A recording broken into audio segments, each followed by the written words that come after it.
When it comes to the world of TV or streaming horror, there really is one voice that stands high above the rest for most critics.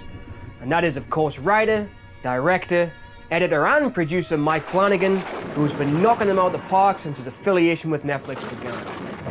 I've always been a huge fan of the horror miniseries since the early 1990s, and TV works like Tommy Lee Wallace's It, and the excellent work that director Mick Garris did on adapting Stephen King's work, especially his epic vision of The Stand, and his movie versions of King's work like Riding the Bullet, and of course director Craig R. Baxley's excellent work with King on the miniseries as Rose Red, Kingdom Hospital, and one of my all-time favourite shows that King wrote especially for television, Storm of the Century. Little fables folks tell themselves so they can get through their days without screaming too much. Mike Flanagan has really nailed the miniseries format with his works The Haunting of Hill House, Midnight Mass, and The Fall of the House of Usher. All of Flanagan's best works, I feel, are these that are influenced by Gothic horror, which has been a staple of my reading and watching life ever since I was a young kid. You might think that Midnight Mass is the odd one out there, but personally, I saw huge inspirations on that one from Stephen King's Salem's Lot. And this isn't in a bad way. It is an excellent show, but to me, clearly King's work had a big influence on it. As in Salem's Lot, the character of Straker looks after and prepares the way for the vampire Kurt Barlow, just as Father Paul does in Midnight Mass. And there's the rotting relationships in a small town and small town lives and lies that are both storytelling tropes and setups that I think King perfected throughout a lot of his work. But I've loved the fact that Flanagan seems to wear these literary influences on his sleeve, showing his admiration for King with the streaming movie he made of Gerald's Game, and of course adapting King's sequel to The Shining with Dr. Sleep.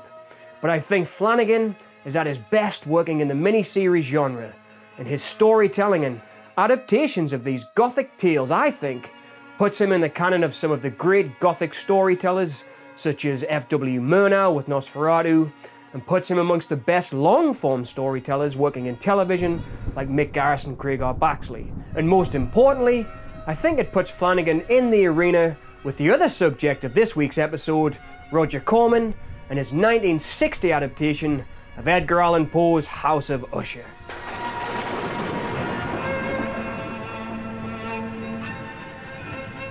By 1960, director, writer and producer Roger Corman wanted more of a challenge than making low-budget features for the drive-in circuit. Feed me!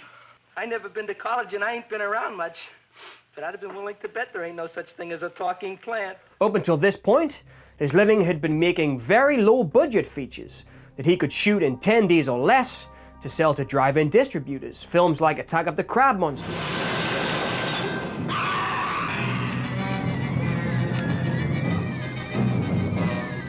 At this point, Corman was making 2 flicks at a time that would be sold and shown back-to-back in these drive-ins. But now he wanted to make something a little more prestigious and test himself as a filmmaker, and also make a work that could be shown in hardtop cinemas and compete with the big studios. Corman persuaded his producers at AIP to make one big-budget movie in colour and CinemaScope instead of 2 low-budget pitches. The first venture became The Fall of the House of Usher, or simply House of Usher, in the United States, and because this film was so popular with audiences, Corman began making a series of Edgar Allan Poe adaptations for AIP. It also helped, of course, that the work was in public domain and could be made without purchasing the rights, as Poe had written the story The Fall of the House of Usher in 1839, 10 years before his death in 1849. From its opening scenes, Corman's House of Usher is steeped in mood and atmosphere that to a young kid like me watching on late night television looked absolutely fantastic. In all of its blazing colours, widescreen cinematography and beautiful sets. Because the Usher line is tainted, Mr. Winthrop. I can only imagine that these films, as they did with so many other directors, including legends like Martin Scorsese or Joe Dante amongst many others.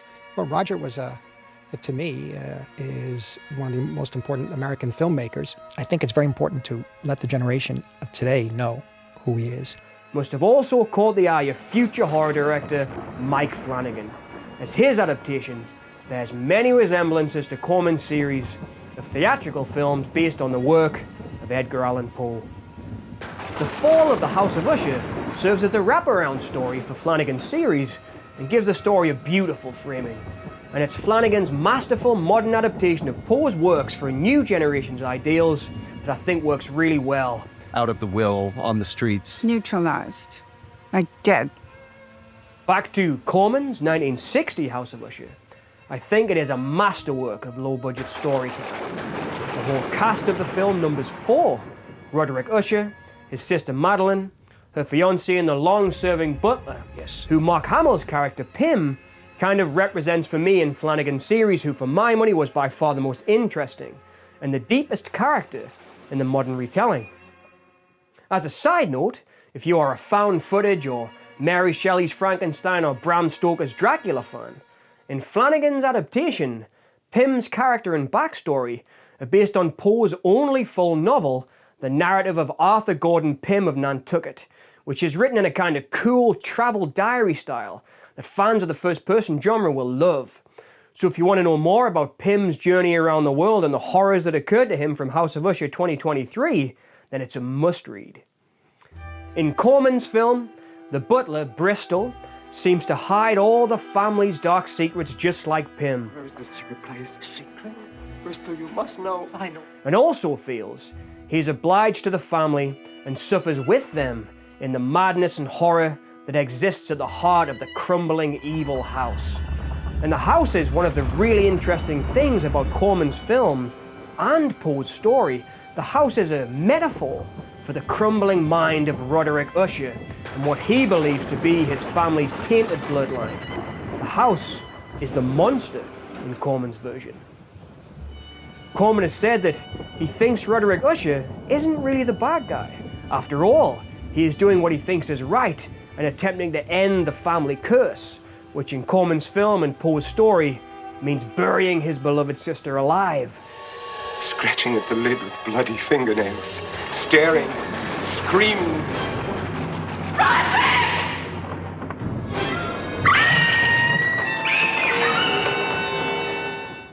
And that brings us to one of the greatest actors, in my opinion, to ever grace the world of Gothic horror, and that is the elegant, sophisticated, and velvet-voiced star Vincent Price. You must leave this house now. It is not a healthy place for you to be. In the role of Roderick Usher, Price really shines. My dear. And as with most of Corman's post-cycle, apart from Premature Burial, which he was replaced by Ray Milland because of contract issues with AIP, he really makes these films work. Thief, usurer, merchant of flesh. And as Roderick Usher, he gives a performance that some have called camp and over the top, but for me, it is perfect. Where is she? It's me! It embodies the essence of Poe's character, of a man who is losing his mind, and with every minute that passes, he slips further into madness to the point of burying his sister alive. There was no other way. No other. Again, just as a side note or recommendation, if you are into cult horror movies, Bruce Greenwood, who plays Roderick Usher in the modern series, also starred in Flanagan's Gerald's Game, along with Carol Stricken. Both of these actors are fantastic in the film version of Dean Koontz's Servants of Twilight from 1991. They believe that these evil forces will be gathered together by a leader, Which is a very underappreciated horror flick, and Greenwood and Stricken are great in it. Shoot her! Well worth a watch if you haven't seen it. I love this flick so much, I just thought now was a chance to give it a plug on the subject of Bruce Greenwood's fantastic performance as Roderick Usher in the modern series. Again, back to Corman's House of Usher, it may seem like a relic now of a bygone era of cinema that seems staged and filmed on low-budget sets. They all are Ushers. But to me, there is a magic to all of Corman's films. In House of Usher, there seems to be a bubbling undercurrent of a Freudian psychosexual theme that runs through the relationship between Roderick and Madeline Usher, and I think Flanagan picked up on this too. Night, brother. Good night, my dear. Most of his characters are rather obsessed with sex, as Perry Usher, wanting to throw the perfect orgy, or Camille wanting sexual gratification at no emotional cost, or Tamerlane acting out fantasies of control over her husband and play acting a perfect life that turns her on. And a lot of the costumes are highly sexualized in Flanagan's version too, and I think this is something that both directors read from Poe's work. Corman put it in the subtext, as his film was made in 1960, and Flanagan could put it in the text, as of course you can put that kind of stuff on screen now in 2023. When you start comparing the two in detail, there really isn't that much of a difference. They're both masterworks of adapting Poe's work.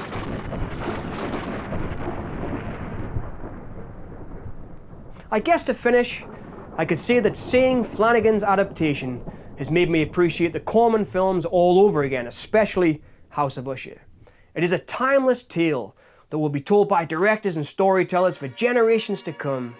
There is an excellent French version of the story filmed in 1928, and if you are more of an avant-garde film fan, you can check out Jan Svankmayer's 1980 version, which is all about the decay of the house filmed in his beautiful animation style, like his famous movies Breakfast and Dinner.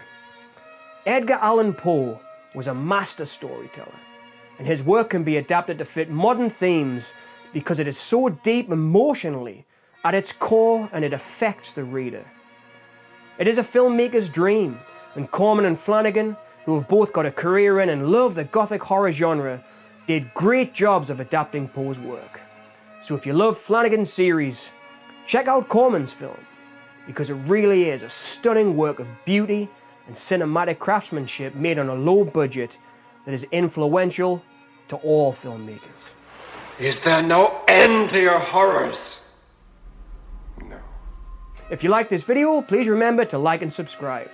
We have super thanks if you'd like to help keep the channel going, and please let me know what you think about the works of Edgar Allan Poe and these Gothic horror adaptations in the comments below. And as always, thank everyone so much for listening.